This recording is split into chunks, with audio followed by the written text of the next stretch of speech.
What is oppositional defiant disorder? In order for us to learn more about it, we sat down with Dr. Michael Evans, school psychologist. It's a fairly complex condition. It is a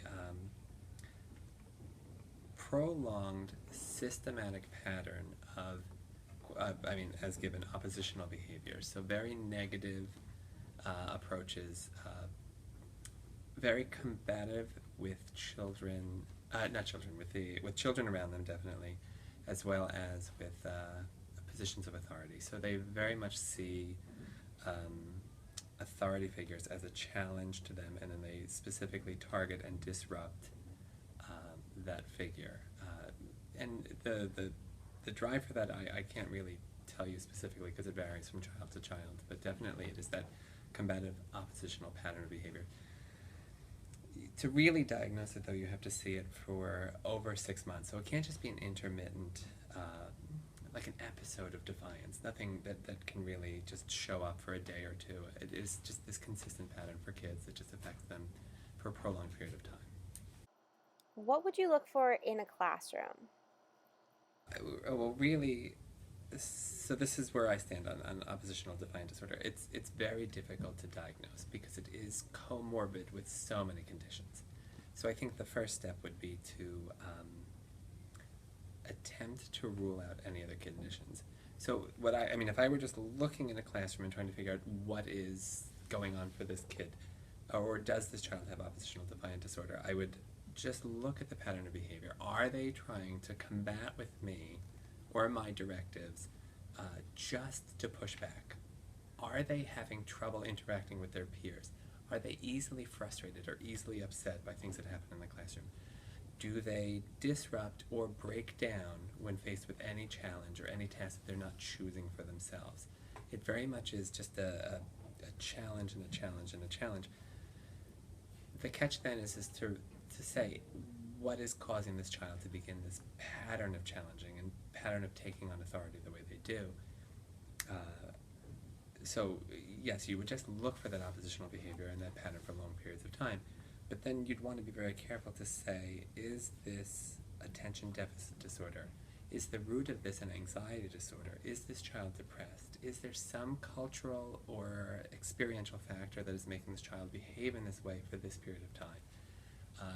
So before you step forward and even think about oppositional defiant disorder, I would begin just exploring every other option before you go there, because the pattern for ODD is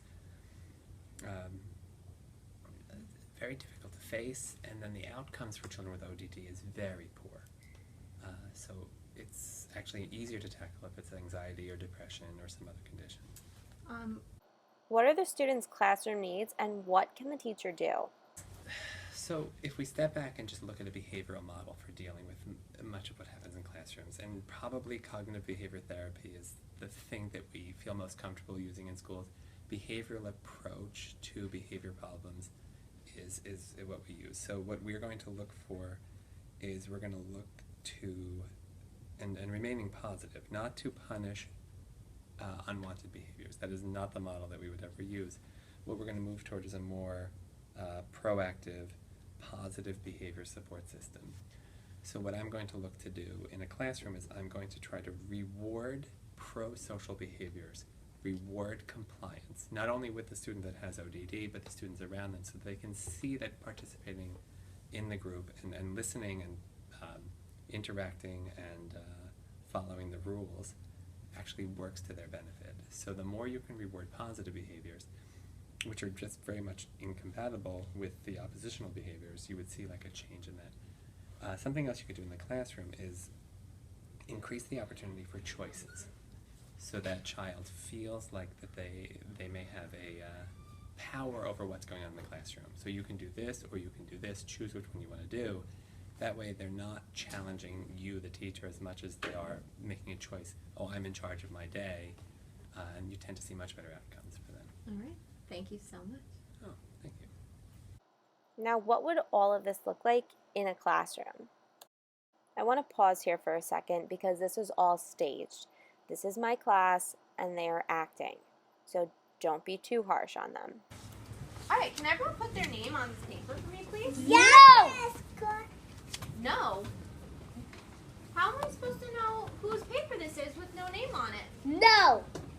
If you're not going to listen to me, you're going to have to go back to your seat. Excuse me.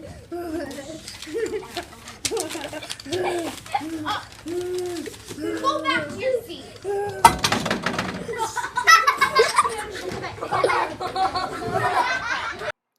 A child with symptoms of ODD needs a comprehensive evaluation by a psychiatrist or other qualified mental health professional. Medication is not usually used to treat ODD. However, medication may be prescribed when ODD is accompanied by one or more additional disorders, such as attention deficit hyperactive disorder, more commonly known as ADHD, depression, or anxiety. ODD is also more common in boys than it is in girls. The cause of ODD is unknown. Some researchers have speculated that ODD results from incomplete child development. These children do not seem to learn the coping skills that most children absorb early in life. The disorder may be related to a child's temperament and the family's reaction to it. Poor parenting skills, loss of a family member to death, divorce or incarceration, or other family adversity may also play a role in children developing ODD. Intervention and treatment of these children should begin as early as possible. Treatment can include individual, family, and peer group therapy. The goals of individual therapy are to improve the child's problem-solving, communication, and anger management skills. Family therapy involves parental training that accentuates ways to manage the child's behavior and an emphasis on communication skills to improve the parent-child relationship. Peer group therapy helps children with ODD develop social and interpersonal skills. What are some things for teachers to consider? When dealing with a child with ODD, it is important to remember that behavior management techniques that work well with other students may be ineffective with him or her. The child will frequently misbehave and annoy adults to elicit a reaction. Have clear expectations and firm rules and boundaries. Post classroom rules and a daily schedule so the child knows what to expect. Work hard to establish trust with the student by being fair and consistent. Understand that you are not the cause of the defiance, only an outlet for it. Focus on only a few problem behaviors at a time. Decide what behavior you will ignore and what you will not accept. Communicate the consequences for those you cannot tolerate. When problems arise, questions you could ask the child are, is what you are doing working for you? What would work better? How could you have done differently to avoid the problem? And how may I help you? When necessary, meet with the parents and other adults who interact with the child so everyone can present a united front. Since these children are adept to convincing others that someone else caused their behavior, they are not included in this meeting. After stating the problem, brainstorm ideas on ways to assist the student in improving his or her behavior. Agree on a behavior contract or plan for the behaviors necessary for the child to be successful in school. Provide recognition when the child exhibits appropriate behavior. However, be aware that since many children with ODD feel compelled to do the opposite of what you want, avoid direct, lavish praise. Avoid raising your voice or exhibiting any emotion.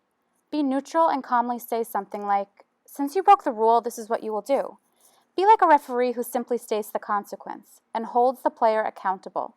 Do not allow the child to argue. Just restate what happens when a rule is broken. Ask the school counselor to work with the student individually or in a small group to help the child develop anger management and social relationship skills. Oppositional defiant disorder is a pattern of behavior that is hostile, uncooperative, and defiant. It's primarily a childhood disorder and isn't diagnosed in adults. ODD presents itself as a conduct disorder in adults. There are usually subtle, if not definitive, signs an adult may have ODD.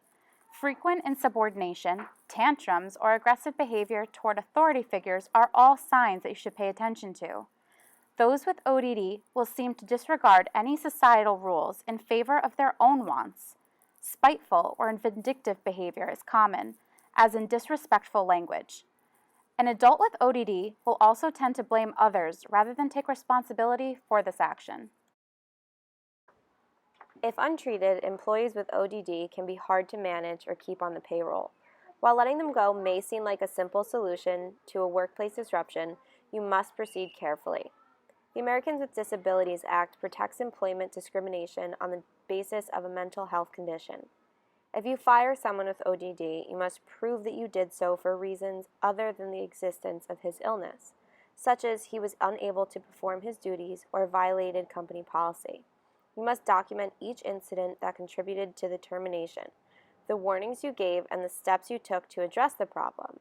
Otherwise, you may open yourself up to a discrimination lawsuit or, at the very least, leave your company liable for unemployment compensation.